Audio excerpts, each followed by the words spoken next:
Hey guys, Nintendrew here. Earlier this year, Google revealed their brand new game streaming platform Stadia, which promises to deliver ultra-high-definition gameplay over the web with little to no discernible latency. And since this announcement, there has been a lot of chatter. It seems like people tend to fall into one of three distinct camps.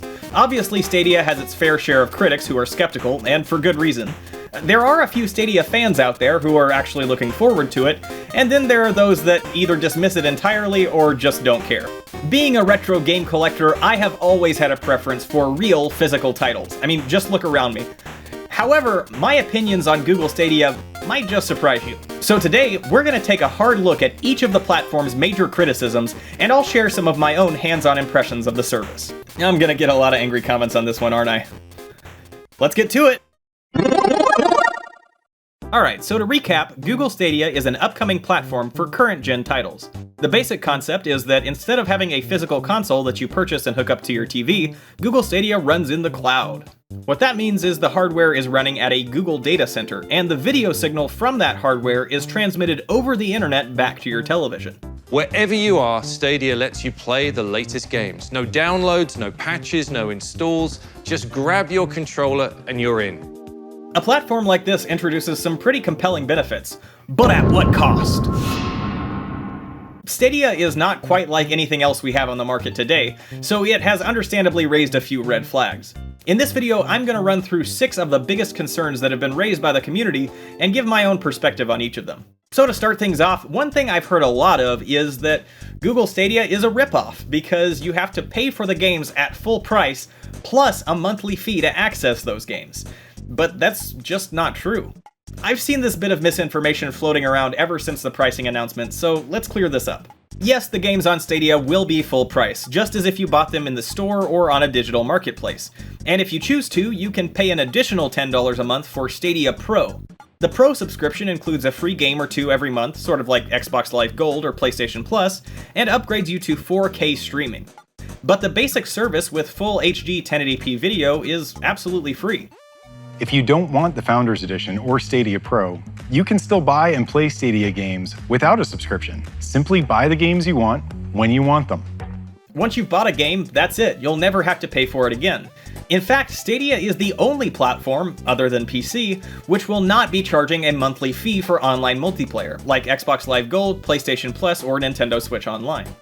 Now, even with that considered, a lot of people aren't satisfied, because in their mind, a lifetime license to stream a game is inherently worth less than actually owning it, and that I can definitely understand. This topic is nothing new.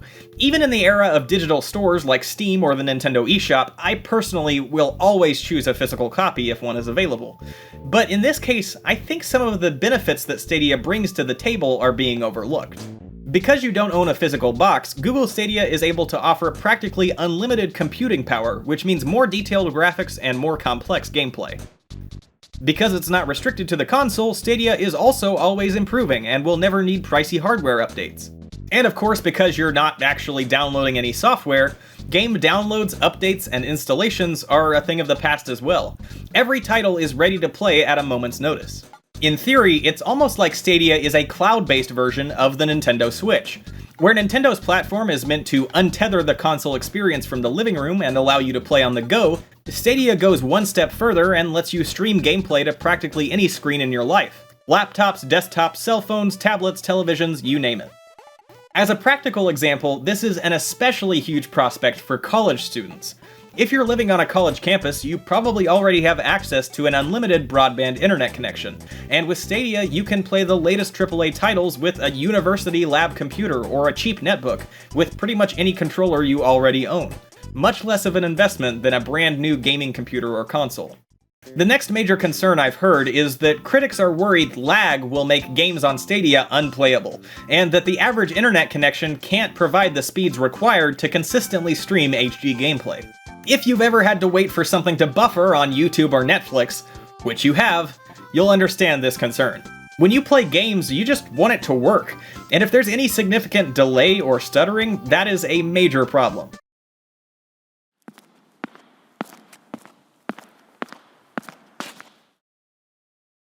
Ha! Gotcha! Here's the difference. Stadia is not your typical video streaming platform. It's not running on the same technology as YouTube or Netflix. Stadia is an ecosystem of its own, resulting from years of internal development and proprietary technology, courtesy of Google's engineering wizards. The result is an experience which introduces practically no input lag and plays phenomenally.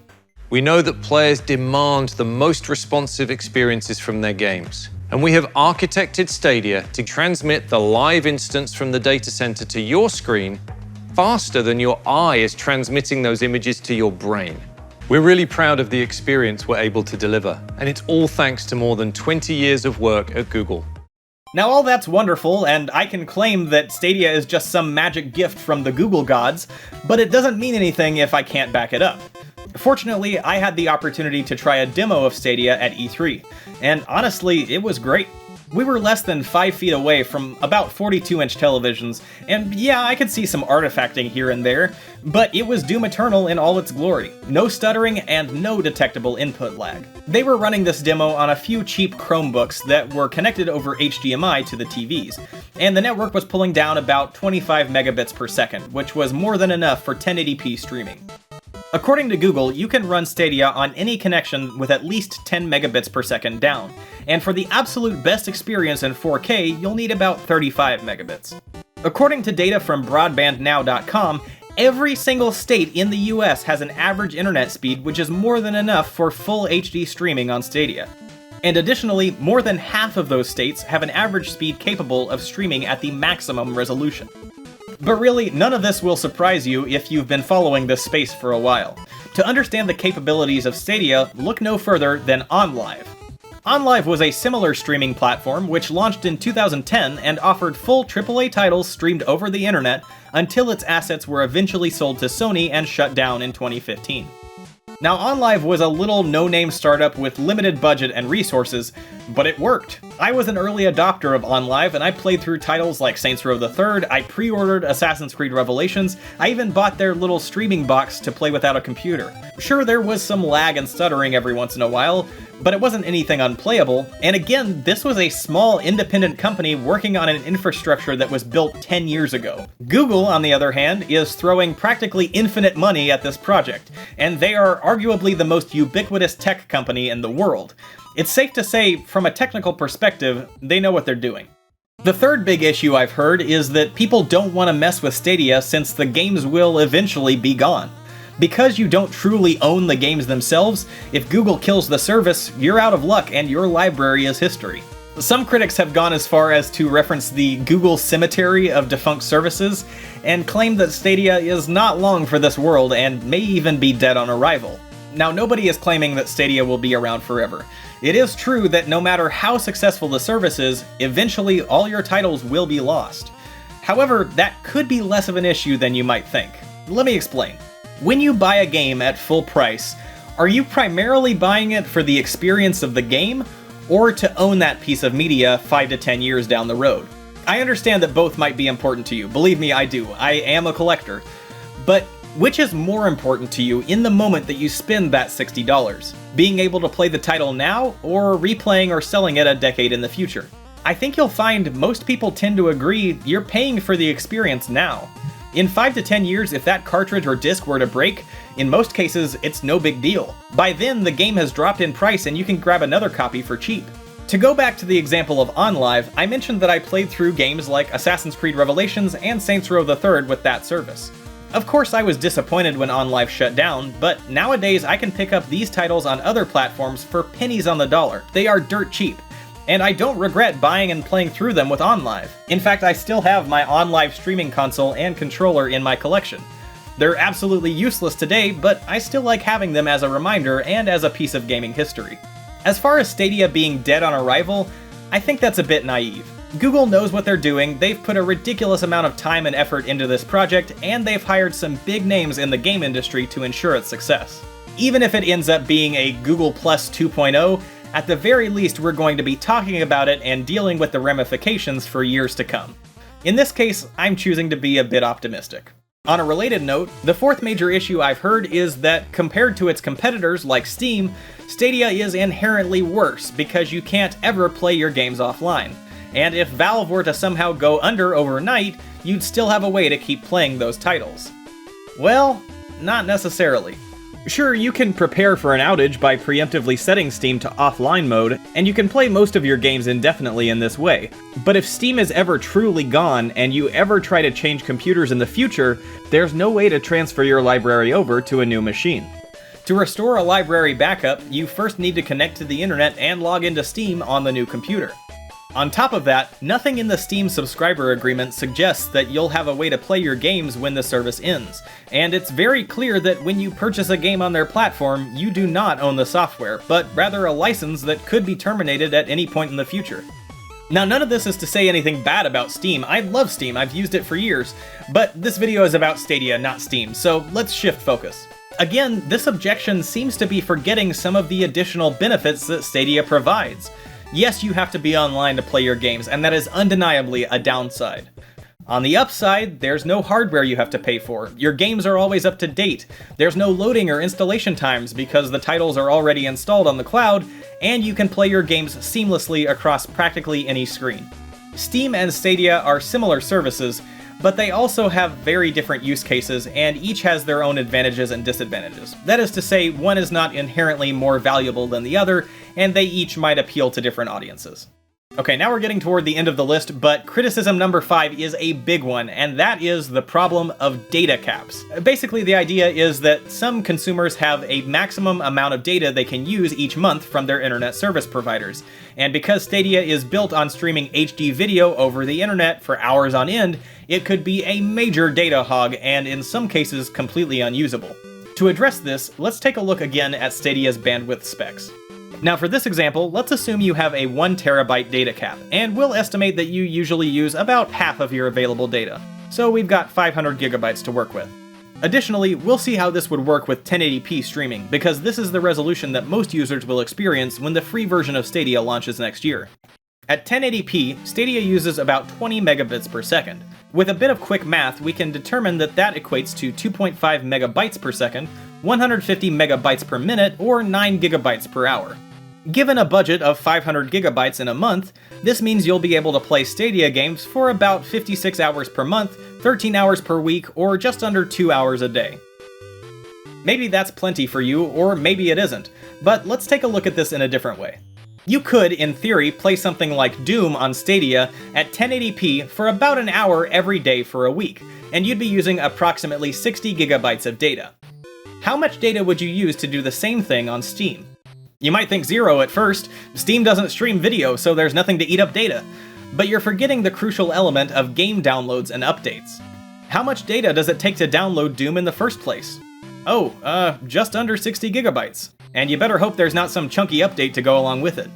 Now that's just for one game. So consider if you're downloading a new title or updating an old one a couple times per week, Stadia might actually end up saving you data depending on how long and how often you play. Even if none of this matters to you and you are still convinced that your data cap will ruin Stadia, that's okay. Stadia is not for everyone. Nintendo's not for everyone. Xbox isn't for everyone. This is not meant to be a new generation or a replacement for all video games. It's not like Video Games 2. It's a new option, a new competitor to keep pushing the rest of the industry further. Just as a shiny new Xbox One X or PS4 Pro might not be in your budget, Stadia might not fit your internet plan, and that's okay. In my case, I pay about $45 a month for the absolute most basic internet I can get in my area. I get about 70 megabits down, more than double needed for 4K streaming, and there's no data cap. I literally could not choose to get worse internet where I live, and yet it's perfect for Stadia. I'm not trying to say this is going to be the case for everyone, or even most people. I realize I'm lucky. But I'm just trying to give another perspective and show that this is not something that's just unusable for everyone. At the end of the day, data caps aren't so much an issue with Stadia as they are an issue with internet service providers. In our ever-changing and interconnected world, more and more services are going to start utilizing more and more bandwidth, and as that process continues, ISPs will hopefully be forced to compete and adapt. Okay, the last and final issue I want to address today is that people seem to be scared to death of the death of physical games. The idea is that Stadia might be the first step in a long line of changes which could eventually lead to an all-digital gaming world. Again, this concept is nothing new, and in many ways it seems pretty much inevitable. Music went digital with software like iTunes and more recently Spotify, movies went digital with services like Netflix and Hulu, and PC games have been a primarily digital space for years with programs like Steam and Origin. Now that's not to say it's a good thing or ideal, but it does seem to be the nature of entertainment. I think some people in my sphere are so scared of the death of physical media that they tend to dismiss Stadia because it makes them uncomfortable. But they're missing what's truly exciting about the platform and what it's capable of. Imagine you are watching games on YouTube. You will notice the Play Now button. By simply clicking on that button, the player is brought directly into the game in a browser in as quick as 5 seconds. And here's how the graphical power of Stadia compares to the top 2 consoles in the market. 10.7 teraflops is more powerful than the top 2 consoles of the previous generation combined.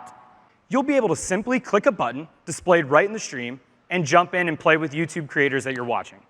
The person watching can simply click the link and be placed into the lobby for the next game. With Stadia, that game client and server both remain on Google's networking backbone. What that means is a synchronized state across a very high volume of players, where Battle Royale games could go from hundreds of players today to thousands of players tomorrow. Music still has vinyl collectors. In fact, there's been kind of a renaissance in that space.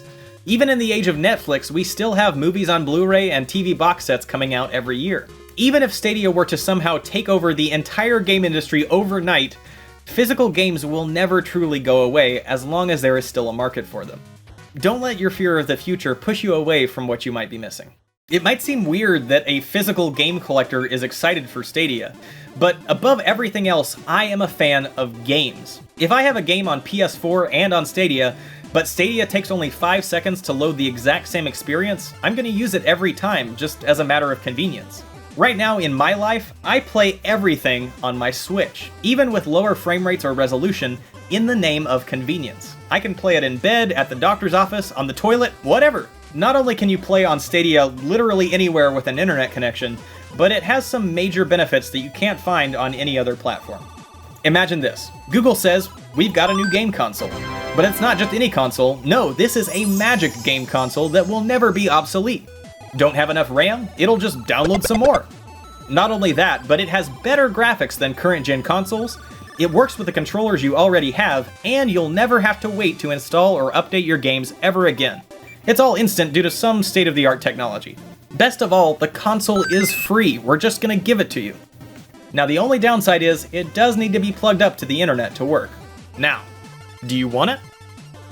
Of course you want it. Sure, requiring a connection is a limitation, but this thing is already chock full of other cool features and it's actually literally free.